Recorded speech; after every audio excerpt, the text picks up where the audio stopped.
S, என்ன பண்ணிருக்கீங்க? யாரோ ஒருத்தர் சொல்லுங்களேன். One of you. Any one of you please. யாரும் ஒன்றும் பண்ணல. Friends, நீங்க நம்ம அடுத்த உதவி செய்யும் போது பாத்தீங்கன்னா, when you give a help or do something better for other man, நீங்க just look at that person. For example, there are 120 of you have joined here. I am not sure 120 may not get the first rank. Someone has to get the first rank and someone has to get the 120th rank. So you can't change that. When you are the first rank, you call upon the person with the 120th rank and try to teach him, try to share your knowledge, tell him this is okay. Next exam, if your rank is not 120, you will come to 40, 50, 60 or even 1. அப்படி ஒரு help பண்ணி பாருங்க. உங்க கூட படிக்கிற ஒரு நண்பருக்கு அவரோட முகத்தை பாருங்க. நீங்க சொல்லி தரமேது he will definitely, அந்த ஹாப்பினஸ், அவரோட முகம் நமக்கும் உதவி செய்ய ஒரு நபர் இருக்கிறார் நம்ம கல்லூரியிலேயே அப்படிங்கிற சந்தோஷம் அவருக்கு வரும். Just look at that person and take back the happiness from him. அவருக்கு என்னென்ன சந்தோஷப்படுறாரோ அந்த சந்தோஷத்தை நீங்க உள்வாங்கி பாருங்க. When you, அதாவது ஹாப்பினஸ் அப்படிங்கிறது சொல்லி state of living, state of mind. Happiness நான் ஹாப்பியாக இருக்கலாம், பட் ஒரு அடுத்த மனிதனோட ஹாப்பினஸ் நீங்க வாங்கி பார்க்கும்போது உங்களுக்குள்ளார ஒரு இனம் புரியாத கிளர்ச்சி வரும். You will not know something, butterflies will start flying in your hearts. இந்த காதல் படமே பூசாவரும் பாருங்க, பட்டாம்பூச்சிகள் பறக்குதுன்னு சொல்லுவாங்க. It's not that. Your heart, your mind will start flying. Yes, because of me, this man smiled today. This man has to go to get something better. அவன் அவ்வளோ சந்தோஷம், அந்த சந்தோஷத்தை எனக்கு கொடுத்துருக்கான் அப்படின்னு நீங்க எப்பொழுதெல்லாம் இன்னொரு மனிதனுக்கு உதவி செய்கிறீர்களோ அப்பொழுது அந்த சந்தோஷம் உங்களுக்கு பல மடங்கு உங்களுக்கு சந்தோஷம் கிடைக்கும். ஏன்னா நம்ம see we cannot know you. There are so many people, millions and lakhs of people who have been helping us in all our day-to-day life. Everybody, we brush our teeth with a brush. There are so many people involved in manufacturing that toothbrush. Do we give some back to them? And the toothbrush பண்றவங்க இல்லாட்டி என்ன ஆகும் நிலைமை? பழைய காலத்துல குச்சி வச்சு தான் விளக்கிட்டு இருக்கணும். ஸோ இந்த டூத்பிரஷ் மேனுஃபேக்சர் பண்றவங்கனால நம்ம எல்லாரும் இன்னைக்கு எல்லாருமே சேர்ந்து பேச முடியுது. We have avoided our back breath. Have we given back anything to the person who are manufacturing toothbrush? Toothbrush only one thing. There are so many people manufacturing your soaps, your dress, everything is being manufactured by someone else. They don't know who are going to use it. What is the way to give back to them? You can't go search each and every one of them and give it back. So only thing is, everybody has to give something back to the society. This society without any mindset, யாருக்கு கொடுக்க போறோம் தெரியாம நிறைய நம்ம கொடுத்துருக்காங்க. உலகத்தில் பலர், ஒரு விவசாயி ஒரு நிலத்தை உழுது நெல் விளைவித்து எங்கேயோ கடையில் வித்து அந்த நெல்லை நம்ம வாங்கி சாப்பிடுகிறோம். அந்த விவசாயிக்கு இதை யார் சாப்பிட போறாங்கன்னு தெரியாது. ஆனால் விவசாயி நெல்லை விளைவிக்காவிட்டால் என்ன ஆகும்? யாருக்கு சாப்பாடு கிடைக்காது.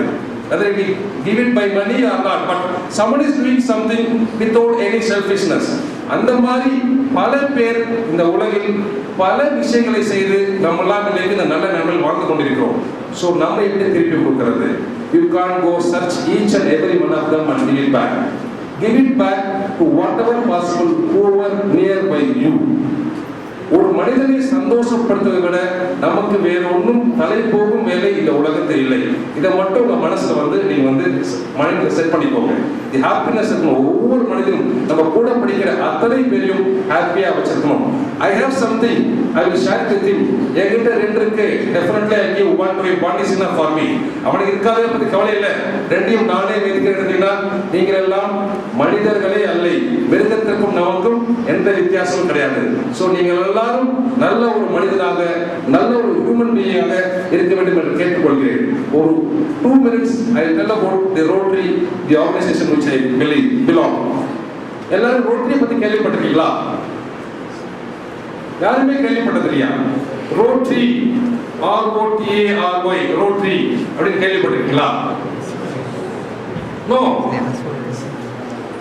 Really, friends, இன்னைக்கு நானும் நீங்களும் அத்தனை பேரும் கை கால்கள் நல்லா இருக்கு, கால் இருக்கு, டான்ஸ் ஆட முடியும், எல்லாம் பண்ண முடியும் அப்படின்னா அதற்கு காரணம் நாங்கள் சார்ந்திருக்கும் ரோட்டரி என்ற அமைப்பு. உங்கள் அத்தனை பேருக்கும் தெரியும், 1980களில் உலகம் முழுக்க வருடத்திற்கு 4 இருந்து 5 லட்சம் குழந்தைகள் போலியோ என்ற நோயால் பாதிக்கப்பட்டிருந்தார்கள். போலியோ நோய் வந்தால் கை கால்கள் முடமாகி அவர்களால் நடந்து செல்ல முடியாதபடி வீட்டில் முடக்கமாயிடுவாங்க. உலகம் முழுக்க 200 நாடுகளில் வருடத்திற்கு 4 இருந்து 5 லட்சம் பேர் இந்த போலியோவால் பாதிக்கப்படுகிறார்கள்.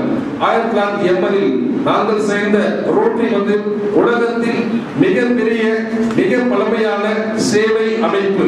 உலகம் முழுக்க எல்லா நாட்டிலும் இந்த ரோட்டரி என்ற அமைப்பு இருக்கிறது. 12 லட்சம் பேர் இருக்காங்க.